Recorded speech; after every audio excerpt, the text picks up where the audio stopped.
যদি আল্লাহ সবার ভাগ্য ঠিক করে দেন, তারপর আমি যদি কোনো পাপ করি, এখন দোষ দেব কাকে?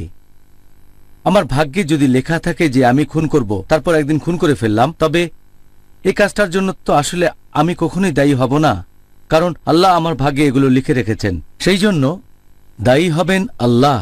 তাহলে আমাকে কেন সেটার জন্য শাস্তি পেতে হবে? এখন আপনার এই প্রশ্নটার উত্তর যদি বলতে হয়, এটা বেশ কমন প্রশ্ন, অনেকেই করে থাকে, বিশেষ করে অমুসলিমরা, যে আল্লাহ সুবহানাহু ওয়া তাআলা ভাগ্য ঠিক করে দিয়েছেন, আর এটা বোঝা একটু কঠিন। আমি আপনাদের বোঝার জন্য উদাহরণ দিচ্ছি যে আল্লাহ সুবহানাহু ওয়া তাআলার আছে ইলমে গায়েব, অদৃশ্য জিনিস সম্পর্কে জ্ঞান, তিনি ভবিষ্যৎ জানেন। একটা উদাহরণ দিই। ধরেন একটা ক্লাসে একজন টিচার আছেন যিনি ছাত্রদের পড়ান।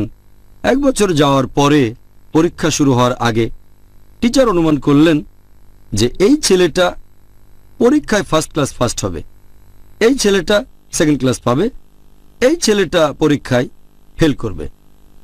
যখন পরীক্ষা হয়ে গেল, তারপর রেজাল্ট বের হলো, ছাত্র এ ফার্স্ট ক্লাস ফার্স্ট হলো, ছাত্র বি পেল সেকেন্ড ক্লাস, ছাত্র সি ফেল করলো। এখন আমি আপনাদের প্রশ্ন করি যে যেহেতু টিচার আগে অনুমান করেছিলেন ছাত্র সি পরীক্ষায় ফেল করবে, এখন ছাত্র সি কি এটা বলতে পারবে যে টিচার অনুমান করেছিলেন বলেই আমি পরীক্ষায় ফেল করেছি? আমরাও জানি ব্যাপারটা এমন না। টিচার অনুমান করেছেন যে ছাত্র এ ফার্স্ট ক্লাস ফার্স্ট হবে, কারণ তিনি জানতেন এই ছেলেটা পড়াশোনা করে আর সে মেধাবী। ছাত্র বি সে হলো অ্যাভারেজ। ছাত্র সি পড়াশোনা মন নেই, ঠিক মতো ক্লাসও করতো না, ঠিক মতো লেখাপড়া করতো না, হোমওয়ার্ক করতো না। এইসব দেখে টিচার অনুমান করেছিলেন যে ছাত্র সি ফেল করবে, কিন্তু ছাত্র সি টিচারকে দোষ দেবে না যে টিচার অনুমান করেছিলেন আমি ফেল করব, সেজন্যই আমি ফেল করেছি। ফেল করার জন্য ছাত্র সি দায়ী। একইভাবে আল্লাহ সুবহানাহু ওয়া তাআলার আছে ইলমে গায়েব। যেমন ধরেন কোন একজন মানুষ একটা রাস্তার মোড়ে আসলো, সেখান থেকে 5টা রাস্তা 5 দিকে গেছে, রোড 1 2 3 4 5। তার স্বাধীন ইচ্ছা আছে, সে যে কোনো রাস্তায় যেতে পারে, সে বেছে নিল রোড 3 নাম্বার। এখন আল্লাহ তার নিয়তে লিখে রেখেছেন সে 3 নাম্বার রোডে যাবে।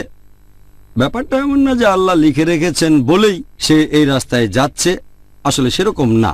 যেহেতু সে 3 নাম্বার রোড বেছে নেবে, তাই আল্লাহ তাআলা আগে থেকেই লিখে রেখেছেন, কারণ আল্লাহর আছে ইলমে গায়েব। যেভাবে টিচার অনুমান করেছিলেন, এখানে আল্লাহ জানেন লোকটার স্বাধীন ইচ্ছা আছে, সে যে কোনো রাস্তা বেছে নিতে পারে, 5টা রাস্তার মধ্যে যে কোনোটা, কিন্তু গেল 3 নম্বর রোডে। আল্লাহ আগে থেকে জানেন লোকটা 3 নম্বর রোডেই যাবে, সেজন্য আল্লাহ তার তকদিরে লিখে রাখলেন সে যাবে 3 নম্বর রোডে। এরপর 3 নম্বর রাস্তা দিয়ে যাচ্ছে, কিছুক্ষণ পরে আরেকটা মোড়ের সামনে আসলো, 1 2 3 নম্বর রাস্তা বেছে নিল। যেহেতু সে 3 নম্বর রাস্তা বেছে নেবে, আল্লাহ এটা আগে থেকে জানতেন, তারা ছিল ইলমে গায়েব। আল্লাহ লিখলেন কিছুক্ষণ সময় পরে লোকটা আরেকটা মোড়ে আসবে, আর সে লোকটা আবার 3 নম্বর রাস্তাটা বেছে নেবে। ব্যাপারটা এমন না যে আল্লাহ তার তকদিরে লিখেছেন 3 নম্বর রাস্তায় যাবে, এজন্যই সে 3 নম্বর রাস্তায় যাচ্ছে। যেহেতু সে 3 নম্বর রাস্তায় যাবে, আল্লাহ আগেই লিখে রেখেছেন। এটা বোঝা একটু কঠিন, তবে আল্লাহ তাআলা রয়েছে ইলমে গায়েব। একইভাবে একজন লোক যদি জীবিকা উপার্জন করতে চায়, তার সামনে অনেক উপায় আছে। হয় সে চেষ্টা করে যেতে পারে, পরিশ্রম করতে পারে, কোনো সৎ কাজ করে টাকা উপার্জন করতে পারে, অথবা ডাকাতি করতে পারে, চুরি করতে পারে। এটা তার ইচ্ছা, সে ঠিক করলো সে চুরি করবে। আল্লাহ আগে থেকে জানেন যে 25 বছর বয়সে তার সামনে টাকা উপার্জনের সদ উপায় থাকবে, অথবা চুরি করবে, কিন্তু সে চুরি করবে। যেহেতু আল্লাহ আগে থেকে জানেন লোকটা চুরি করবে, সেজন্য তার তকদিরে লিখলেন সে চুরি করবে। ব্যাপারটা এমন না যে আল্লাহ লিখেছেন বলে লোকটা চুরি করছে, যেহেতু সে চুরি করবে তাই আল্লাহ আগে লিখেছেন। একইভাবে একটা লোক হয়তো খুন করলো, এটা তার ইচ্ছা, সে চাইলে খুন নাও করতে পারে, অথবা চাইলে খুন করতে পারে, এটা তার হাতে, আর সে খুন করলো। এখানে দোষটা কার? দোষ সেই মানুষটার। তাহলে আমরা বুঝতে পারছি যে আল্লাহর আছে ইলমে গায়েব।